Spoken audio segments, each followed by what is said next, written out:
Welcome back to the Anger Man Podcast with Jason and Greg.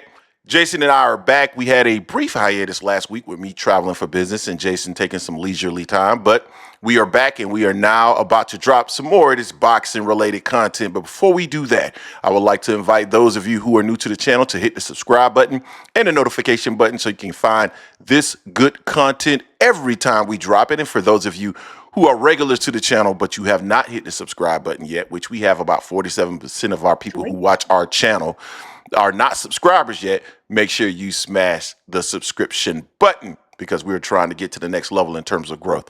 Now, Jay, let's go ahead and discuss this one.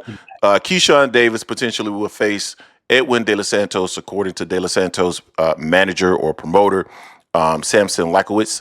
And that's interesting for one reason and one reason only. It's because his big brother, Shakur Stevenson, had the opportunity to get into the ring and face De Los Santos. And quite frankly, Shakur Stevenson did not look good against De Los Santos. He was clearly intimidated by the power, tried to make sure that he stayed out of range at all costs, even at the cost of delivering his own damage. And I think it would be incredibly interesting to see how someone like Keyshawn Davis, who is moving up the ranks quite quickly, someone who has been touted as a generational talent by some people, I would love to see how he's going to fare against Edwin De Los Santos, considering we saw Shakur Stevenson in the ring with him and he did not look good. Now, the one thing that I think that Keyshawn Davis has as an advantage over Shakur Stevenson in the fight against De Los Santos is, I think, the sheer willingness to actually punch and the power associated with those punches. That would make for an interesting fight for Keyshawn Davis. I think Keyshawn is pretty skilled. Good defense, good offense, transitions to offense and defense quite fluently. And so I would like to see that fight. I think the other thing about this particular fight that would make it quite interesting to see how it might play out is that Keyshawn Davis will be in the ring with somebody who can also punch. So if De Los Santos lands, we'll see how Keyshawn Davis would respond to the power of De Los Santos. But De Los Santos has been hurt in the ring as well. So I can see Keyshawn landing his own power and doing some damage. So this would be a interesting fight. I think it's the right fight, a natural fight in the maturation process of Keyshawn Davis that I would love to see. But we just got to see if it ends up, getting, because we hear about fights that never materialize on a regular basis, right? So they're moving in this direction. I would love to see this fight for a number of reasons that I just articulated. Jay, what are your thoughts on the potential of a Keyshawn Davis versus Edwin De Los Santos fight? Yeah, I can see Shakur sitting in the background. Get him, bro. Do something to him that I couldn't do to him. But no, I mean, it's an interesting fight. My only hesitation about it is the fact that De Los Santos has coming off a long layoff and coming off a potential career-ending issue with blood clots. He hurt his hand against Shakur, then he had a blood clot. So that's my only thing. I wanted De Los Santos to come back. I want him to come back and to get a get-back fight and then get into one of these fights like this. But if they say he's 100%, he's ready. He's also young. He's around the same age as Keyshawn, if I'm not mistaken. He's like 25 or something like that, 26. It'll be a great matchup. To your point, they both can punch. They both like to fight. And Keyshawn has always said he likes to fight. So this will be a good matchup. And, it's also going to draw parallels to how did Shakur do against De Los Santos. If Keyshawn looks great and takes care of De Los Santos, Keyshawn has already passed Shakur as far as what people have been right now, as far as his trajectory right now compared to Shakur. He's not more accomplished than Shakur, but he's past Shakur as far as people liking him and his trajectory right now. So if he handles De Los Santos, he's on that next level. On the other end, if De Los Santos handles him, DB3 is hurting. They're down to DB2. But now his belt is gone.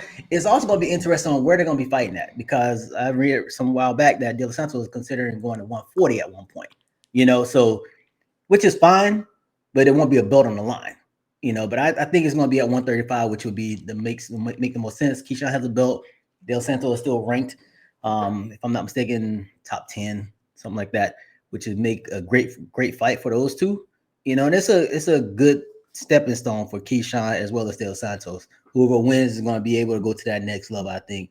Because I didn't think Keyshawn was ready for that big step, but this is a good good in the right direction for Keyshawn. For him fighting someone De Los Santos. Although he is coming up a long layoff and that blood clot, I still think it's going to be a good fight.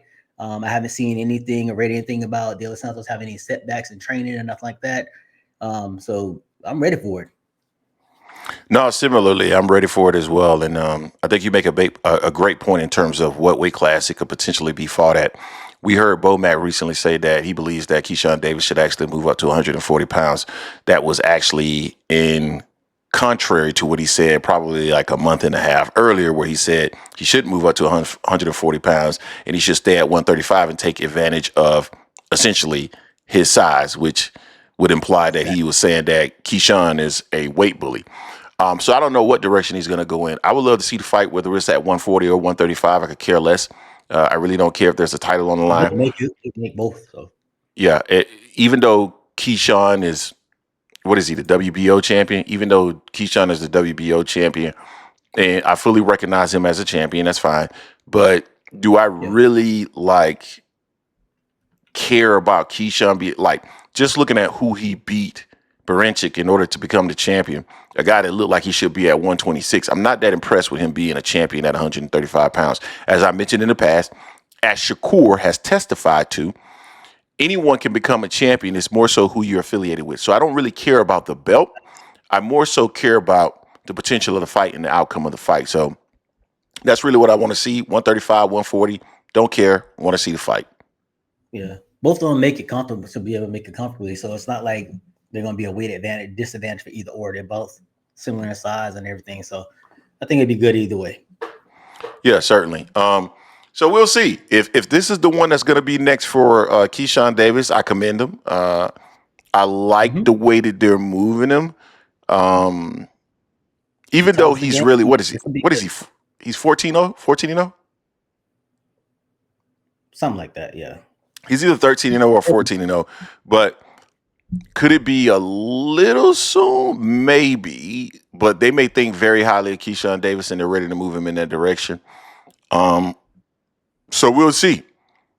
You guys tell us what you think in the comment section. I know a lot of you guys feel that Keyshawn Davis is that next generational talent. I see Keyshawn as a really good fighter. I don't see him as a generational talent, at least not right now.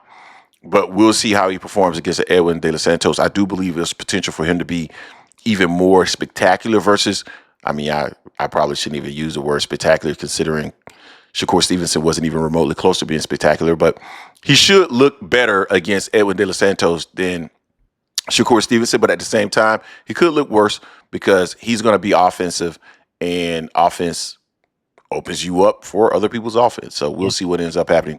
You guys let us know what you think. Don't forget to hate, like, comment, and subscribe. This is the Angry Man Podcast, AM Sports Media, and we are out.